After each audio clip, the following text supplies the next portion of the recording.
Bismillahirrahmanirrahim. Assalamualaikum warahmatullahi wabarakatuh. Selamat pagi Ibu. Perkenalkan, saya Sabto Justopo.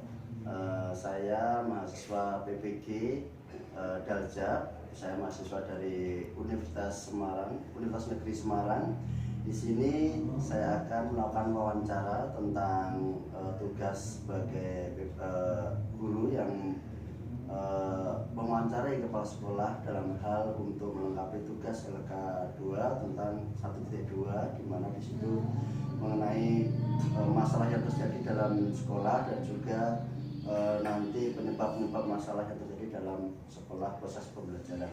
Di sini saya bersama dengan kepala sekolah saya, yaitu Ibu Pratini Andayani SPD, merupakan kepala sekolah SMA Negeri 2 Kedaung. Minta izin Ibu, ini Bu, kita mewawancara ya untuk KPM, proses pembelajaran yang ada di SMP Negeri 2 Kedaung ini. Itu selama ini, mungkin selama hampir 2 tahun pandemi ya Bu ya, itu proses KPM-nya bagaimana, kemudian minat anak untuk belajar di sekolah itu seperti apa ya Bu? Kemudian nanti Ibu bisa menjelaskan dan juga sebab-sebabnya seperti apa. Monggo Ibu. Selama 2 tahun, kurang 2 tahun melalui masa pandemi dan metode pembelajaran anak itu selama masa pandemi dengan menggunakan sistem online atau daring.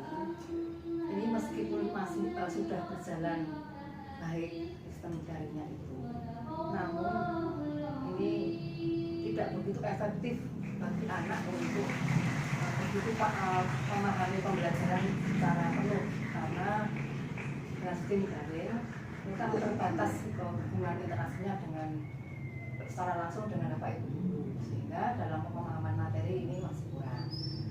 Namun demikian, untuk minat belajar masih tetap baik, bagus ya anak-anak, karena memang mereka sudah terikat untuk mengikuti pembelajaran apapun metode yang akan dilakukan di sekolah. Nah, untuk SMP Negeri 2 Kedaung, untuk pembelajaran online selama masa pandemi ini saya lihat masih baik, masih berjalan lancar, namun belum begitu efektif untuk memberikan pemahaman yang jelas pada anak untuk bisa memahami materi pembelajaran yang diberikan. Itu kalau pas masa pandemi ya Bu ya. Mungkin setelah pandemi ini minat belajar anak bagaimana itu?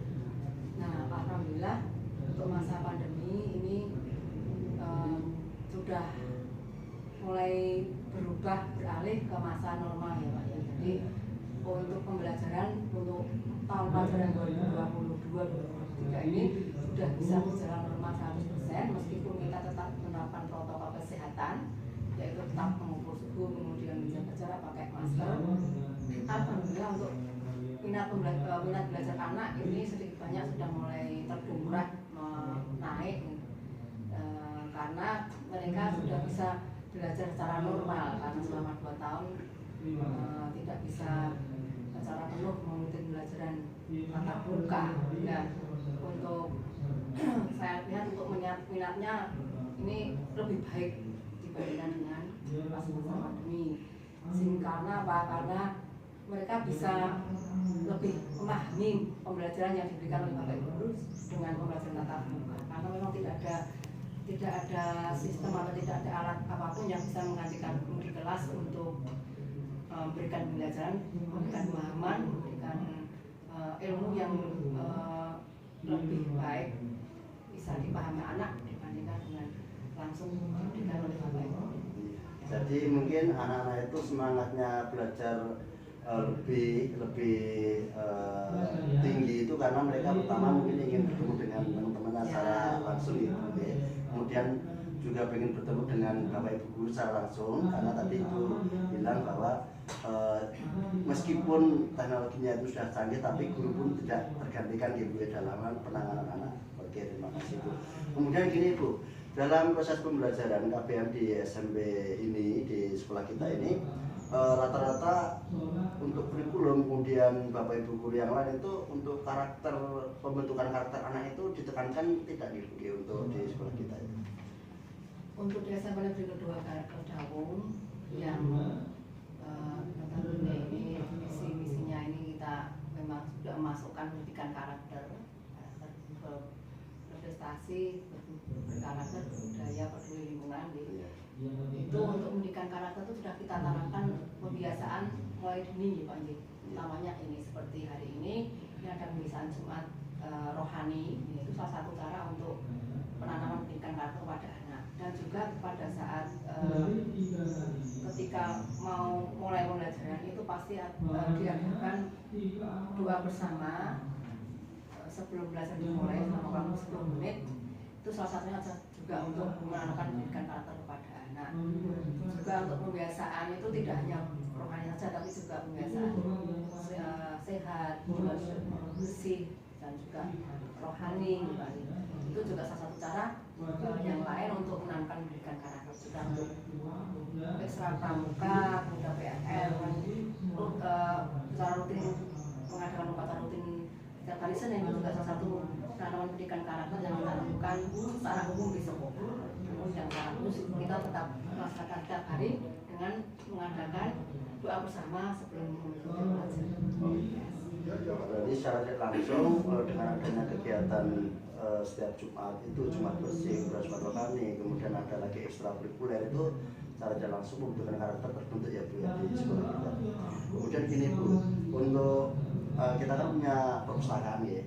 Nah itu kalau Ibu mengamati mungkin ya, karena sebagai kepala sekolah pasti tahu juga lah untuk perpustakaan itu sudah berjalan baik, kemudian paling nggak kan untuk acuan literasi anak suka membaca atau membaca itu bagaimana Bu sampai sekarang? Untuk perpustakaan saya rasa ini perlu ditingkatkan lagi untuk minat baca anak untuk berkunjung ke perpustakaan itu kita perlu meningkatkan, dan juga kita perlu meningkatkan secara pasangan juga karena kita memiliki mudah di perpustakaan. Itu salah satu syarat ya untuk perpustakaan bisa berjalan dengan lancar. Ini saya rasa untuk saya juga dari Bapak Ibu nanti bisa meningkatkan literasi anak, kemampuan literasi anak dengan cara sering berkunjung ke perpustakaan. Itu salah satu upaya untuk meningkatkan tahap pendidikan kita dengan melaksanakan AMPK. Literasi salah satu komponen yang dinilai dalam pelaksanaan AMPK. Literasi sama numerasi. Dan tadi adalah untuk pedagogi, literasi, numerasi sudah ada jawaban dari Ibu. Nah ini untuk hubungan kemasyarakatan Ibu itu yang dilaksanakan di SMP kita itu, apakah sampai saat ini atau selama ini pihak sekolah dengan orang tua siswa itu ada hubungan juga, dalam arti ada interaksi yang intens atau memang interaksinya kurang atau sudah sesuai dengan keinginan Ibu? Terkait dengan sekolah, dengan orang tua wali murid itu kita sudah mempunyai wadah untuk itu, utamanya tadi ya pembentukan BA dengan wali murid, kemudian pertemuan wali murid yang mungkin setiap semester itu pasti kita mengundang orang tua wali murid untuk kita jelaskan program apa yang akan kita laksanakan dan partisipasi yang harus diberikan oleh wali murid kepada sekolah kita berupa kontribusi biasanya. Itu sudah kita jalankan, kemarin sudah terlaksana. Untuk yang ketika saya awal-awal menjabat sebagai kepala sekolah di sini sudah melaksanakan, yaitu mengundang wali murid untuk ikut mensukseskan program sekolah. Nanti untuk yang akan datang kita juga sebentar lagi kita akan mengundang wali murid juga untuk mensosialisasikan program dan ikut meminta dukungan partisipasi mereka untuk ikut mensukseskan program yang kita sudah rencanakan. Dan untuk intens dengan wali murid itu tidak hanya sekedar itu saja, tapi juga setiap saat kalau ketika ada masalah terkait dengan study day ini sering tidak masuk, kemudian study day ini ada permasalahan, itu kita selalu pasti dari pihak kesiswaan dan juga pihak kerjasama untuk mengundang wali murid serta menyelesaikan permasalahan putar kita laksanakan secara rutin. Secara langsung berarti sudah ada interaksi gitu ya dari pihak sekolah dengan orang tua siswa. Ini kita kembali ke KPM sebentar gitu ya. Untuk Ibu sebagai kepala sekolah, ini untuk di proses KPM di sekolah kita itu, apakah Ibu ataupun mungkin pihak umum juga, mungkin Ibu juga mengetahui, untuk Bapak Ibu guru itu apakah sudah ditekankan untuk selalu menggunakan inovasi dalam pembelajaran itu? Kemudian apakah mereka sudah mulai untuk menerapkan materi dan soal-soal yang berbasis hot, yeah. Mengenai pembelajaran ini secara umum Bapak Ibu sudah paham dan rasa untuk melakukan inovasi di dalam proses pembelajaran, sehingga proses pembelajaran di kelas tidak hanya berjalan monoton tapi juga ada variasi, sehingga peserta didik itu merasa tertarik untuk mengikuti pembelajaran dan minat mereka menjadi meningkat untuk mengikuti pembelajaran di kelas. Namun itu belum sepenuhnya nih, mungkin ada salah satu dua atau Bapak Ibu yang masih menggunakan pembelajaran yang konvensional, sehingga mereka masih menggunakan sistem ceramah. Namun secara umum itu Bapak Ibu sudah paham bagaimana pembelajaran itu bisa berjalan dengan baik dengan menerapkan inovasi pembelajaran juga, karena kita memiliki 3 guru penggerak, sehingga itu bisa mendorong atau memotivasi Bapak Ibu yang lain untuk bisa melaksanakan pembelajaran secara lebih menarik, lebih inovatif seperti itu. Untuk pembelajaran pun untuk HOTS itu juga sebagian guru sudah melaksanakan ya, meskipun belum semua gitu. Oke, terima kasih Ibu. Alhamdulillah untuk wawancara hari ini mungkin sudah cukup untuk saya jadikan nanti jawaban atas tugas-tugas saya di PPG Ibu. Sekali lagi saya sebagai guru di sini berterima kasih sekali pada Ibu yang sudah berkenan waktunya untuk saya wawancarai. Terima kasih Ibu. Selamat pagi. Assalamualaikum warahmatullahi wabarakatuh.